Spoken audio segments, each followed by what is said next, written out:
Всем привет, дамы и господа! Вы на канале Game Time. И сегодня я расскажу вам секрет апа, повышения вашего ранга, скилла. Даже не только в Counter-Strike. Я открою вам завесу тайны. Это правило, которое распространяется на любую сферу, особенно компьютерную. Потому что мы все тут с вами геймеры, киберы, да? Я посмотрел кучу роликов, даже углубился в процесс в изучении, анализировал, много времени потратил на то, чтобы понять, в чем, конечно, секрет и суть абуза и повышения уровня. Как нам все-таки апнуть глобал? Начнем с базы. Я их сейчас зачитаю, чтобы ролик не растянулся.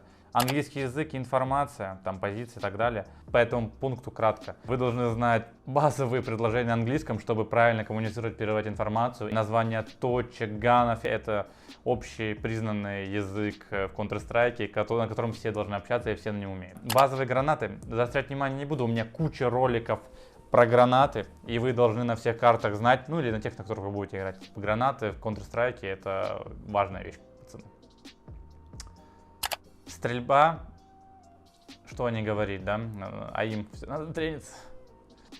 Коммуникация с людьми, что я в это вкладываю? Это правильно говорить с людьми, правильно доносить им, не типа там, чел, типа, ну и не как быдлос там, гамбургер, типа, без вот этого всего.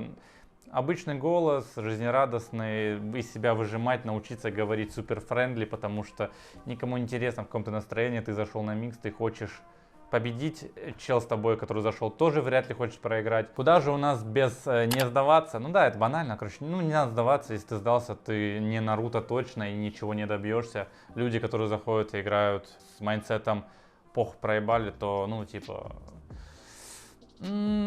супер крутые люди на вас смотрят, ну и кринжуют супер. Но с другой стороны, ты не потратишь силы, правильно, просто это пустую. Да, лучше засейвить на next, на хороших тиммейтов. Зачем нам играть с плохими тиммейтами? Поэтому этот совет не является полезным. Я согласен с тем, что если чилы с тобой в команде в супер плохие, тогда да. Сейв силы на next, похуй проебали, все правильно.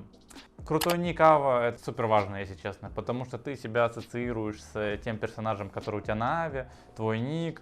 Если ты там Dead Inside, Depressed, Супер Мега Кит, Suicide Boy, то, ну, в один момент это круто, сейчас это не круто. Сейчас круто быть, не знаю, просто черная Ава 1, 2, 3, это круто сейчас. Всегда надо быть не таким, как все, сейчас не такие, как все, это обычные челы в Counter-Strike.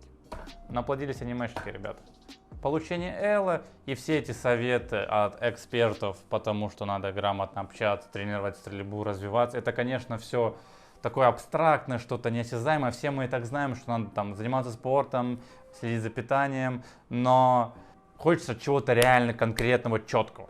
Перед тем, как я вам дам самый сок, хочу спросить у вас.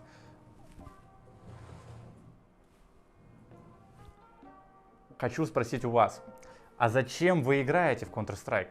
Ну, вы заходите на сервер, да, вы хотите набивать КД, получать удовольствие от хайлайтов, фрагов, не знаю, просто понажимать, ты там, ну, просто любишь пострелять, уйти там от проблем. Ты должен понять для себя, зачем ты играешь, потому что мое видео, оно, наверное, на одну определенную аудиторию.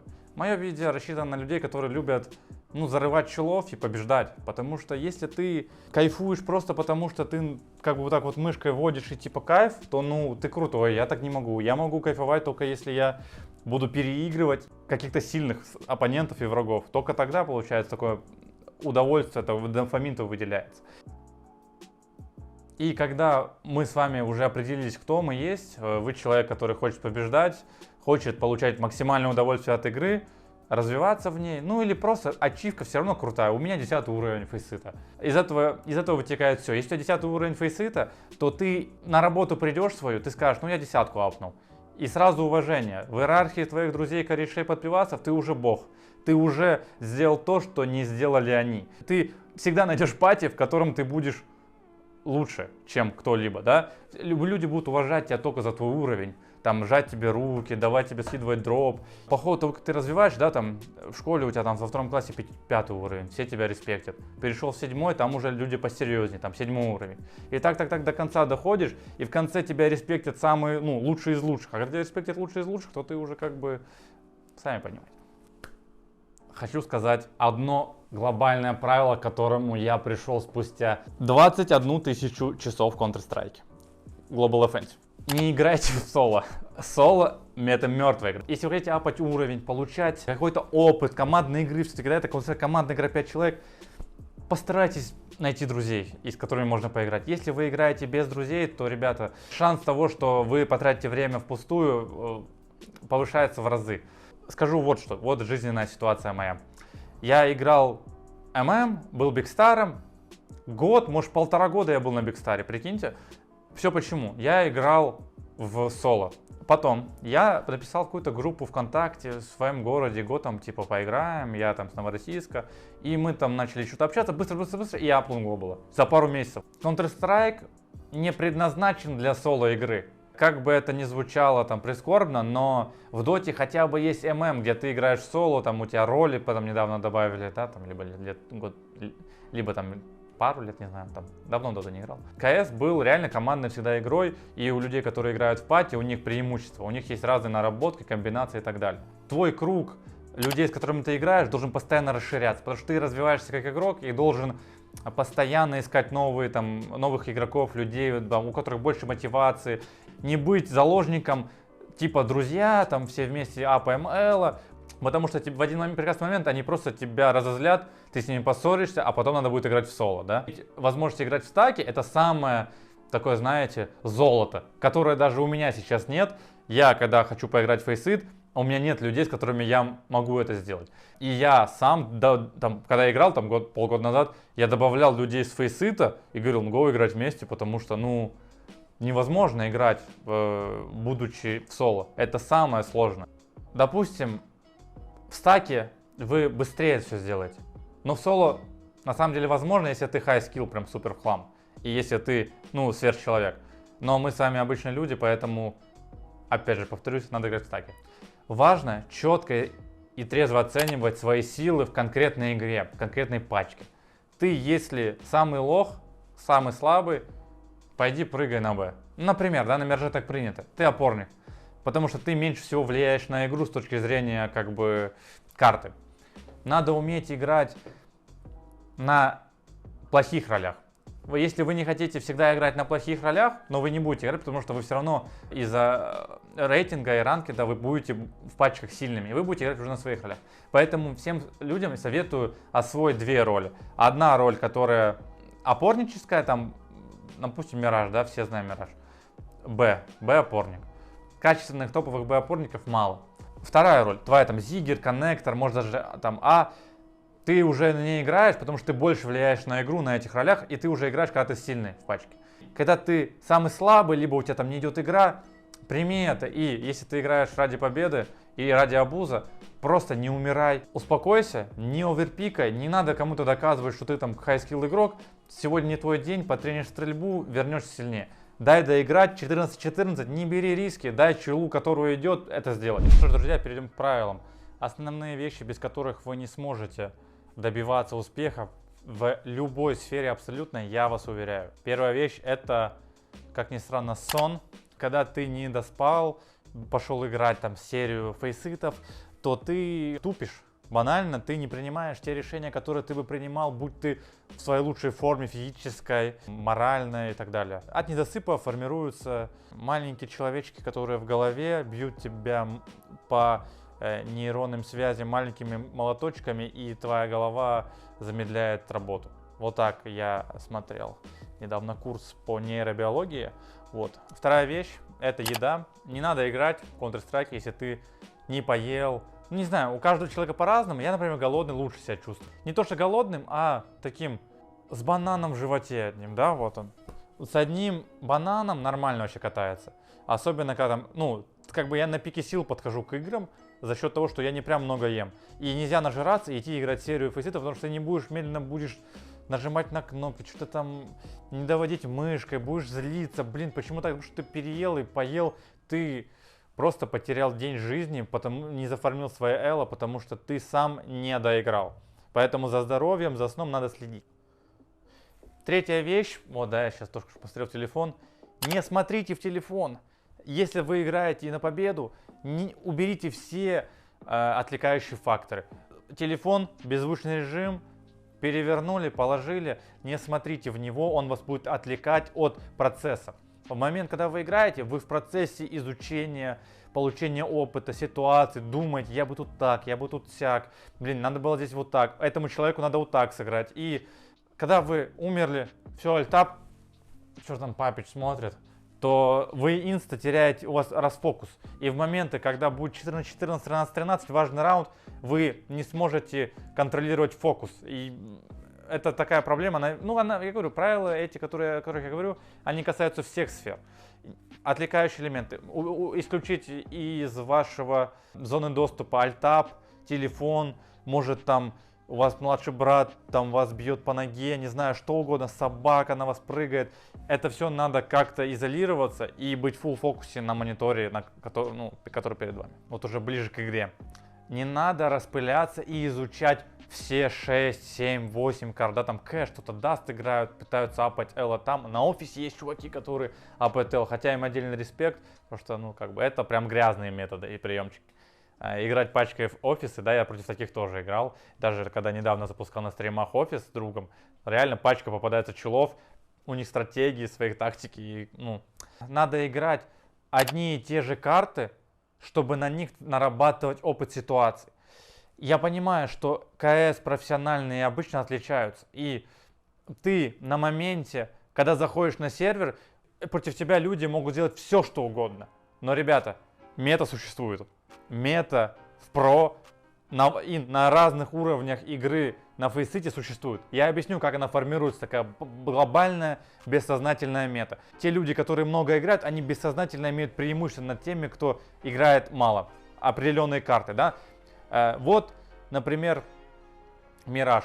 Вы когда заходите, вы не играете от всех возможных сценариев того, как люди будут играть. Вы играете от сформированной меты какой-то общей базовой и уже индивидуальных там всяких мувчиков и так далее. Количество сыгранных карт. То есть ты, когда апаешь, ты можешь играть хоть по 3 игры, по 4 в день, да, там после какого-то офиса пришел работы, либо после школы, либо можешь там на выходных по 10 играть. Но важно что? Важно иметь некие перерывы для того, чтобы твой мозг чуть передохнул и со свежим каким-то ощущением, настроением заходить в следующую игру. Нельзя играть нон-стоп подряд по 10, потом отдыхать 5 часов, потом еще 10. Надо сыграть там 3, отдохнул полчаса, сыграл еще 2, пошел поел час, еще 2. Ты можешь играть хоть 10, но тебе надо просто грамотные перерывы.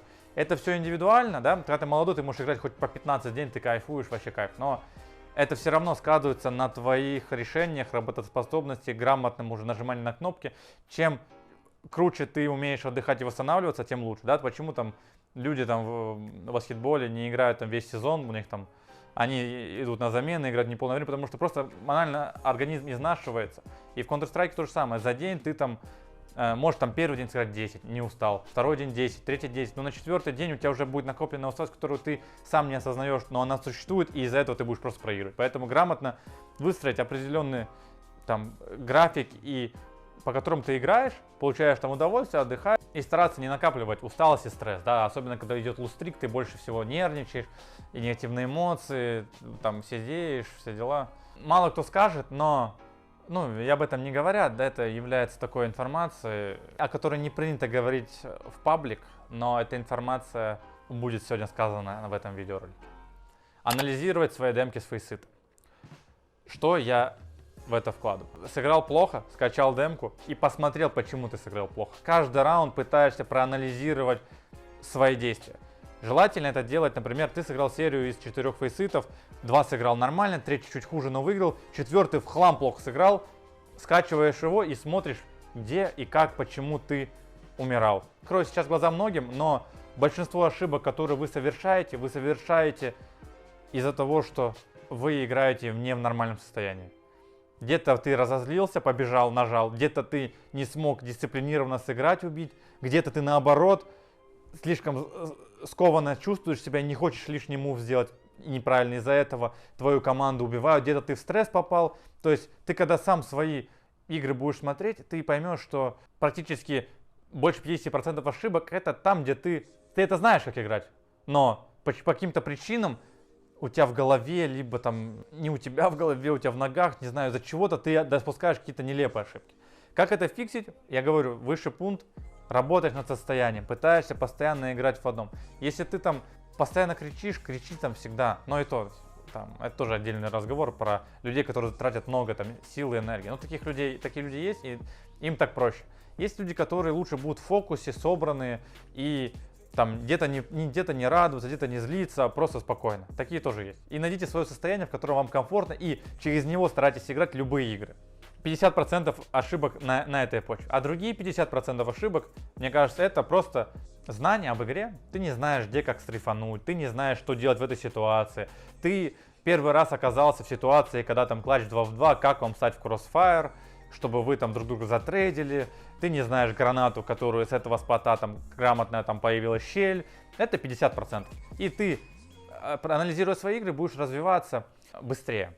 Конкретно по фактам теперь рассказываю, где как можно обуть тело. Где можно будет соло. Я считаю, что соло-карты сейчас это Инферно и Оверпас. Это две самые легкие на соло обуз карты. Объясню почему. На этих картах существуют позиции и роли, где вы в соло сможете выиграть за счет контроля карты. Например, на Инферно это банан. Ходя на банан и зная все там, постоянно его отжимая, находя энтри, стягивая свою команду легко, да, ты изи выигрываешь в соло, неважно там. Если ты в стаке, то тяжелее, потому что когда ты играешь в стаке на стак, там уже могут быть напарники, которые тебя выиграют. И для соло поиска Инферно и Овер самое лучшее на Овере, потому что есть такой спот андерпас, с которого ты можешь помогать и на А, и на Б. Немаловажным является то, что на картах существуют опорнические, ротейторские и снайперская роль. Самая легкая роль, с помощью которой можно в соло выигрывать, это снайперская винтовка. Поэтому большинство лучших игроков в мире по рейтингу и статистике это снайперы. Они вкладывают большой импакт. На фейсите, где нет командной игры, ты в соло, или на матчмейкинге, ты в соло с авиком можешь легко выиграть. Поэтому хотите апать эло, берите снайперскую винтовку, учитесь с нее играть хотя бы на своих зонах. Я не говорю вам переквалифицироваться в супер топового снайпера, а просто хотя бы на своих зонах надо уметь ее реализовывать. Потом идут какие важные роли. Это роль ротейтора, это роль хелпующего. То есть на Инферно, да, это роль второго банан, либо там третьего. Но банан более важная роль. И играя на этой роли в соло, если вы научитесь в соло принимать Б-точку, занимать ее, да, на каком-то фейст уровне, то это изи будет. Реально процент винрейт будет процентов 70, я думаю, если все четко, ваши напарники будут адекватными и так далее. Но я знаю, что вы в душе не пип, как играть эту карту, поэтому пишите под роликом, если хотите, я сниму полный обзор этой роли и как я вижу, на ней можно легко обуть тело. То же самое с оверпасом, идентичная карта, где ты на зоне ротейт можешь и на Б, и на хелпать. Играя здесь, ты можешь сказать, идите там 4А, я в соло Б приму, и за теров то же самое. Займите там ковры, потом на Б приходите. Немало роликов было посвящено, да, Инферно у меня вот тут есть, и Ника мы смотрели с вами, и я делал просто обзор карты, все самые популярные колы. Какие карты я бы советовал вам играть в стаке? Anubis и Ancient. Я знаю, что мета игры карт в Мэме и Фейсите отличается от про игры, может там, но Фейсит ближе склонен к компетитив мапулу, и больше игр на Ancient и Anubis сейчас играется, чем на ММе. На ММе там своя мета, кэшей, дастов до сих пор не катают, там другой подход. В ММе на самом деле не так уж и сложно апнуть глобала, если ты там будешь играть просто по моей методике full фокусе, играешь дофига матчей стаком, ты выиграешь, потому что там ты будешь играть стаком против не стака. Главное пятерых найти и изи апается глобал. На Фейсите чуть по-другому. Тут Ancient и Anubis, как бы я советовал? Я бы советовал вам брать какого-то друга, троем, идти премку, потому что на премке ты не будешь играть против full стака. Как апать эло на Фейсите? Пацаны, не играйте нон-прем. Нон-прем вас рано или поздно вы упретесь в меня, который зашел поугарать с своими друзьями, и я вас просто уничтожил, потому что это фейсит обычный. И там ты можешь играть в соло против стаков пятером. Я могу взять своего какого-то одноклассника первый уровень, за счет того, что я знаю, как выигрывать соло, я просто выиграю. Так и поступают бустеры. Они берут с собой друзей, там, ну, берут аккаунты маленькие и абузят. И они, там даже подставные аккаунты и так далее. Короче, там тяжело апнуть в нон-преме. Главное играть прем. Там одного-двух друзей на этих картах будет достаточно для грамотных взаимодействий. Очень важно иметь в стаке снайпера. То есть снайпер, он как бы всему голова, как говорил один из самых мудрых людей в моей жизни. Если у вас в стаке ваш напарник крутой снайпер, то вам будет проще там ему заассистить, он там возьмет инсейн, берет диагонали и так далее. Ancient и Anubis, почему эти карты? На них тяжело в соло выиграть, потому что карты не сформированы, и ты не понимаешь, где как. Ты не можешь легко расколить своих тиммейтов, сделать так, как ты хочешь, потому что они не понимают эти карты, их фундаментал восприятия намного слабее, чем тот же Inferno и Over. На Inferno Over все играли, уже не так, как Mirage Dust, но все играли эти карты, и там они хотя бы поймут, что ты от них хочешь, ты сам сделаешь. На Ancient и Anubis никто ничего не понимает, просто рандом происходит. Поэтому тебе нужен друг, который как-то сможет сгруппировать, помочь тебе четко все сделать. Что за КТ, что за Т, ты можешь на него понадеяться на одной точке, пойти на другую, либо запушить какие-то мувы. И то же самое, Ancient Anubis, одинаковые карты, и они в целом одинаковые по передвижениям и по занятиям. Вообще идентичные карты, поэтому советую всем изучить их. Все-таки их не так давно добавили, мы их с вами будем играть очень долго. Для время перемен надо подстраиваться под моду и под мету. Напоследок скажу, что я бы не играл, если вы хотите апа тело. Редкие карты, которые ты будешь ждать долго поиск, ты будешь натыкаться на бустеров, ты будешь натыкаться на тиммейтов, которые не понимают абсолютно, как эту карту играть. К таким картам я отношу Vertigo Nuke, отнесу Мираж, картам, которые бы я не советовал бы играть, потому что на Мираже все умеют играть. Это карта настроения, рандома. Если ты хай-скилл игрок, да, ты себя таким чувствуешь, и ты уверен, что ты не выигрываешь из-за тиммейтов, из-за обстоятельств, но ты реально круто играешь. Базар 0, Мираж играй, на дистанции ты выиграешь, что кажется, что ты крутой. Но если ты хочешь черными способами просто заработать какую-то ачивку и понимаешь, что ты недостаточно хорош для Миража, чтобы выйти с челом на миду и стреляться, обусь другие карты, которые я сказал которые я сказал до этого. Мираж, карта скилла, карта рандома, все умеют играть, мета сформировалась, все что угодно может быть. На Inferno Over это все сужается прям до очевидных вещей, которые ты ожидаешь, и ты всегда в зоне комфорта играешь. Ancient Anubis это карта, которая не умеют другие играть, но ее легко научиться играть тебе, и у тебя будет преимущество. Vertigo никто не умеет играть, нет смысла его. Ну, только если ты не в пачке супер отмором на Vertigo. Нюк, что о нюке говорить, ребята, я, изучив эту карту, понял, что на ММе невозможно играть. Там тоже рандом происходит. Без пачки, без стака тяжело. Теперь та вещь, о которой я говорил во всех своих видеороликах о том, как стоит играть какие-либо карты, это пистолетки. Надо колить пистолетки. Надо не бояться брать набор, либо просить набор у друга и раскидывать. Пистолетка это раунд, который дает вам 3 раунда. Таких пистолетных раундов 2. То есть 6 раундов ты берешь бесплатно, просто поведя свою команду на одну точку. Играя на глобалах, играя там Big Star, Орел, ты просто выиграешь, взяв один набор и поведя типов на крайнюю. Не обязательно иметь 10 тысяч пистолетов. Надо иметь 2, где вы толпой пойдете и просто забежите. И там да-да, нет-нет. Почему? Так, особенно это работает на нубских левелах. Да, там, ну не на нубских, да. Я все равно уважаю всех игроков в этой игре. Но это работает на там низких уровнях, где нету абсолютно никаких пистолетных раундов. И просто люди так вот впятером в разные стороны разбегаются. И там кто кого убил, там что-то розыгрыш. И каждый раунд очень тяжелый. И вы можете колить затеров изи.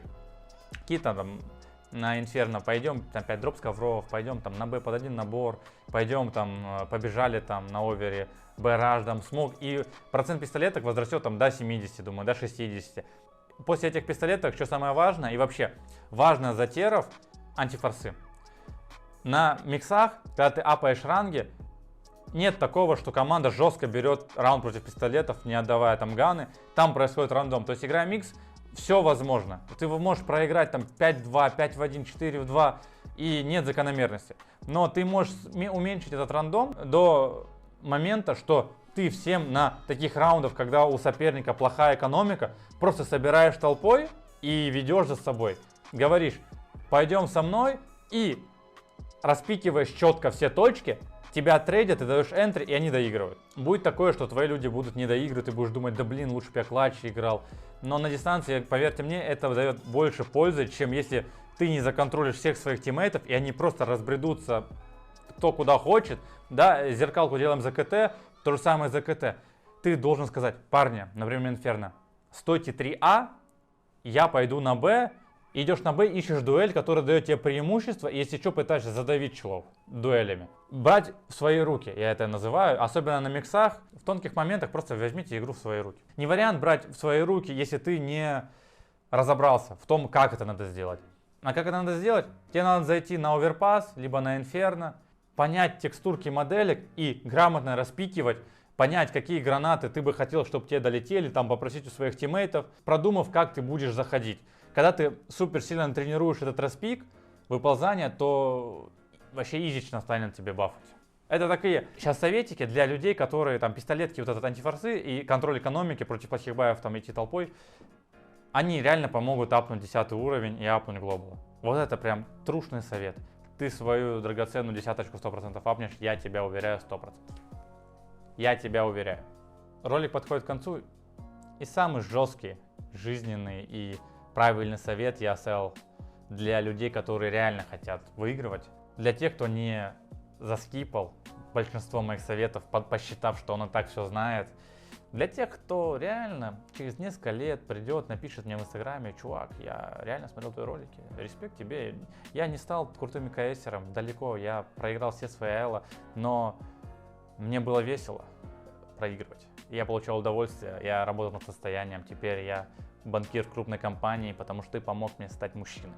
Я скажу, да, брат, скинь донат, отблагодари так. Так вот, о чем я. Важный совет — это говорить НТ и nice. То есть звучит тупо, да, как будто после того моего спича, как будто я рофлю, но я не рофлю. Реально, когда ты говоришь челу, nice try, нормально, давай next, то типа он такой, блин, это чел старается, реально хочет победить, наверное, я не буду где-то, где я бы сказал ему, что он сын СБ, короче, то я, пожалуй, промолчу. И то же самое, когда кто-то выиграет раунд, ты говоришь, найс, го дальше. Просто вот эти две фразы. Ладно, НТ, го дальше. Либо, найс, все, го дальше. Она дает такой заряд фокуса своей команде. Вы там из разных стран, разных школ, у вас разное восприятие, мировоззрение, но если ты просто каждый раунд будешь говорить НТ и в случае проигрыша и найс в случае победы, то это дает тебе право не получать в ответ оскорбления. Если ты будешь молчать всю игру, ты на самом деле даже можешь не знать английского, плохо стрелять, но говоря nice NT, то ты типа, ну ладно, это чел, ну нормально, хотя парень, я ему ничего говорить не буду. Так чисто подышу в микрофон, но смысл мне что-то ему говорить, он вроде старается. Вот так будет, такое будет отношение. Но есть, да, две крайности другие. Nice NT это прям оптимальное, то, к чему я шел 10 лет игры, говорит всегда. Там good job, ну, какие-то фразы, но не длинные. И крайность такая, молчать, то есть никто не любит молчаливых. Это изи людям подрывает. И супер общительных. Nice NT, надо было вот так, там, типа, все, ладно, парни, давайте собор, давайте сейчас играть. Типа, ты думаешь, в случае, когда такой человек что-то начинает наваливать, ты думаешь, блин, просто замолчи, давай ты просто фокусируешь на себе, дай просто на ментре какой-нибудь. Вот так ты о таком думаешь. А человек, который просто молчит, думаешь, да что он молчит, он что, типа, зазнавшийся, высокомерно, что ли? Ему, наверное, пофиг, я ему солью, короче. Я так посчитаю, я считаю нужным, это он заслужил это, потому что он молчит. Nice NT это прям, это реально самое лучшее, что я мог вам сказать, и я рад, что вы досмотрели. Поэтому подписывайтесь на мой канал, ставьте лайки, спасибо всем, что смотрите, пока. Пам-парам.